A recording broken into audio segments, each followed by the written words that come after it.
Hello, A&P2 students. This is Gina Piscatelli with kind of an addendum to lecture number 3 during week 11 last week. It was titled Processes and Regulation of Glomerular Filtration. And the slide number that I want to correct is number 7. It talks about the forces and gives numerical values for the forces involved with fluid being filtered out of the blood in the glomerulus. In order to address where we were, though, I'm going to review the first couple of slides leading into that. So we were talking about the unique features of the glomerulus that cause fluid from the blood to be filtered out of the capillaries and into the nephron. And we've seen this before in the systemic capillaries when we studied the circulatory system. And remember, we said when we were studying the systemic capillaries that there was some pressure, blood pressure, forcing fluid out of the arterial end of the capillaries, and that value was about 10 to 15 millimeters of mercury. And then we said that during the circulatory system, we said that most of that fluid is captured by the lymphatic system and returned to the blood. But here we have a different system. The fluid that leaves the capillaries will enter the nephron, and we want that to happen on purpose so that wastes are filtered out of the blood. And so the fluid escaping the glomerular capillaries needs to be a little bit greater than just a trickle of 10 to 15 millimeters of mercury pressure. And so in the glomerular capillaries, we see a really high blood pressure, and it's 55 millimeters of mercury. That causes a lot more fluid to escape the capillaries. Now, how do we reach this 55 millimeters of mercury just in these capillaries versus the systemic capillaries? It has to do with how much blood enters at a given time and how much can exit at a given time. And therefore, we're going to see a difference in blood flow and therefore blood pressure. So it has to do with the fact that the afferent arteriole has a wider diameter than the efferent arteriole.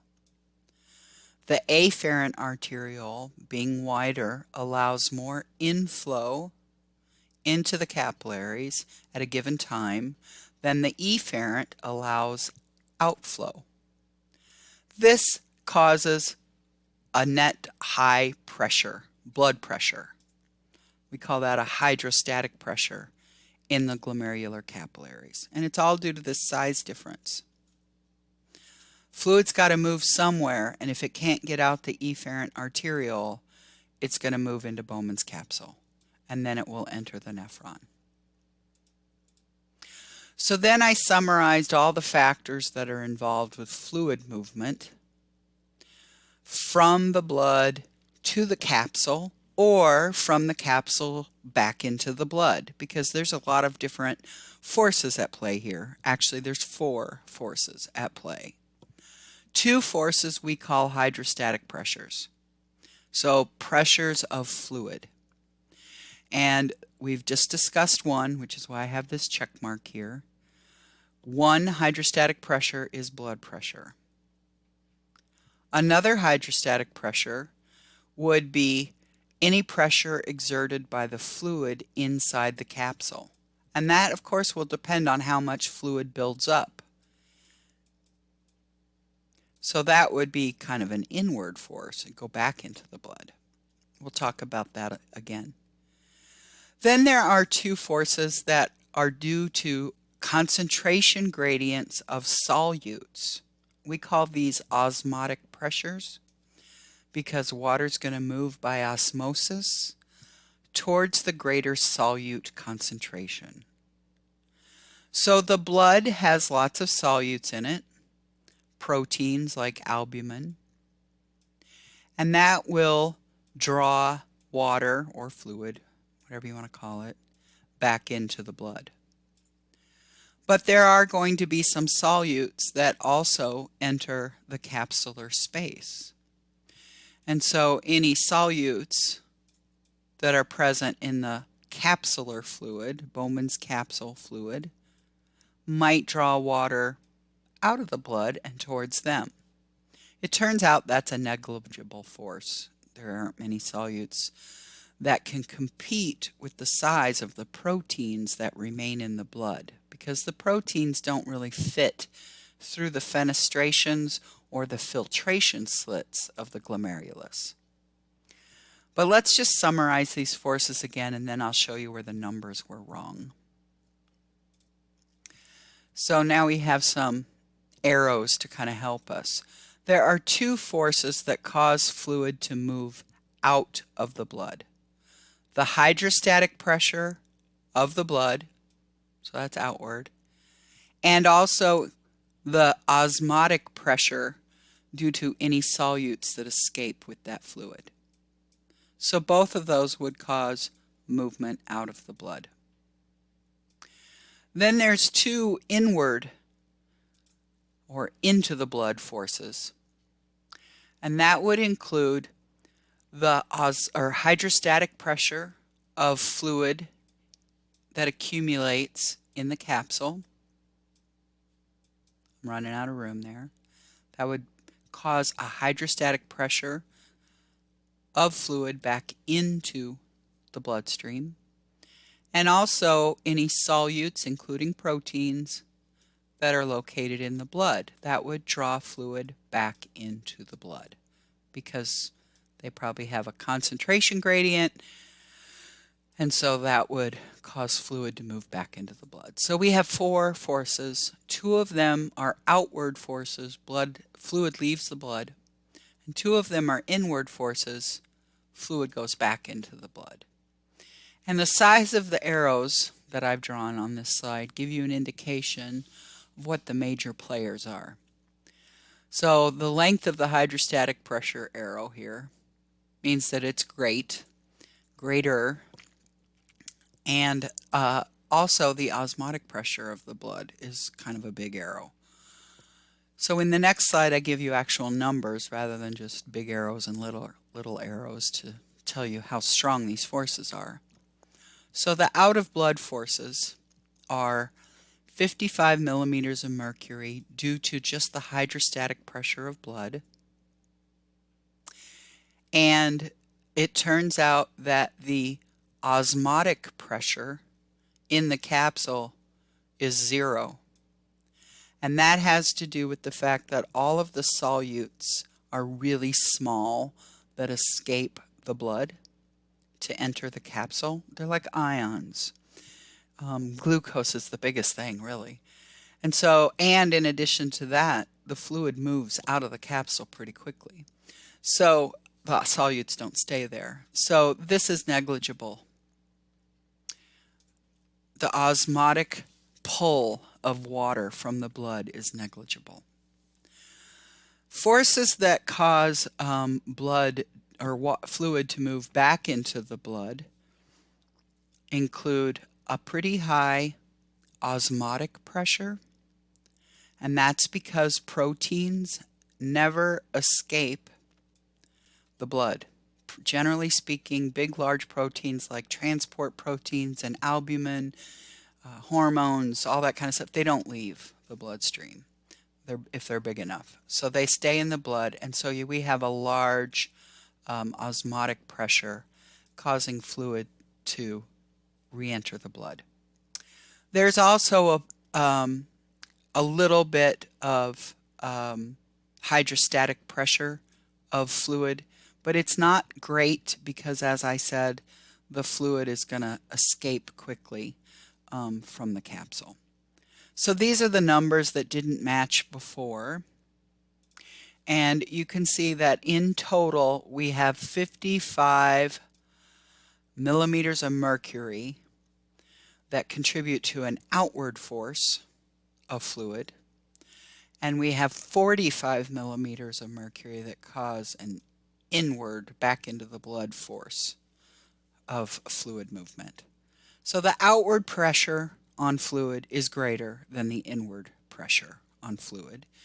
So we get a net filtration pressure of 10 millimeters of mercury. That's different than the systemic capillaries, because in the systemic capillaries, at the venous end, essentially all the pressures contributed to fluid going back into the circulatory system.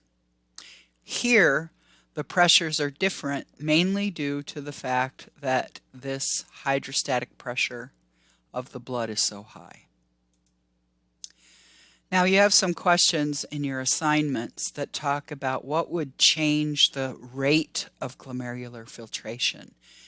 And while it doesn't exactly talk about, I never really ask you about numbers and, what are the pressure values.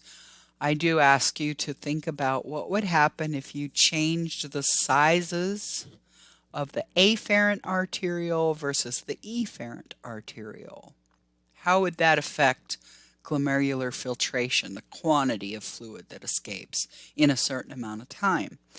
And this relates to how the nephron function is regulated in your body to keep it consistent while we have systemic blood pressure fluctuations. And so I just want you to think about the size of the afferent arteriole versus the size of the efferent arteriole.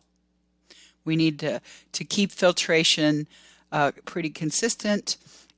We're going to have to change those depending upon the blood pressure in the body. So things that will increase the rate at which filtration occurs would be if you made that afferent arteriole wider, you dilate it, but you keep the efferent arteriole the same, then you're going to get greater filtration, because that just will increase.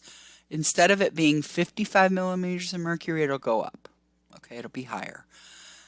That isn't exactly true, because this usually occurs when our blood pressure systemically, like in the whole body, drops.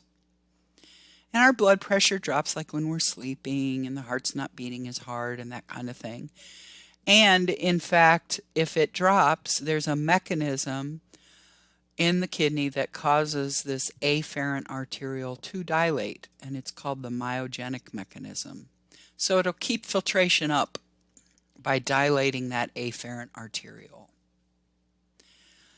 Or another alternative is that instead of dilating the afferent arteriole, you could constrict the efferent arteriole. And you'd still then have a bigger afferent arteriole than efferent. And that happens in one instance when blood pressure drops again, and certain cells in the kidney make this hormone called renin. And renin will cause constriction of the efferent arteriole. And so you'll just get higher glomerular filtration because the blood can't flow as easily out of the glomerulus.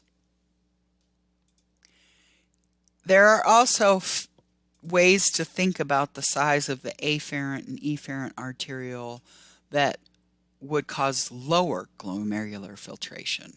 Okay? And that would happen if you tried to make the inflow and outflow more equal, right? So if the constriction of the afferent arteriole happens while keeping the efferent arteriole still the same size, then you would decrease filtration, because blood coming into the glomerulus could more easily leave because there isn't as much coming in. So this happens when blood volume or blood pressure rises.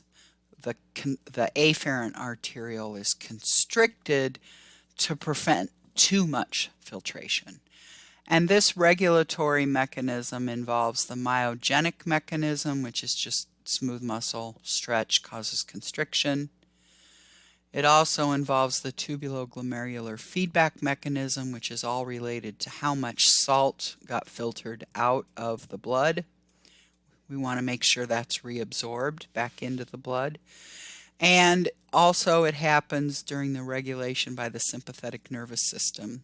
So when the sympathetic nervous system is active, your heart rate goes up, your blood pressure goes up. But we don't want too much blood to escape into the kidneys at that time, because you'd get rid of more than just wastes. So that's when the afferent arteriole is constricted.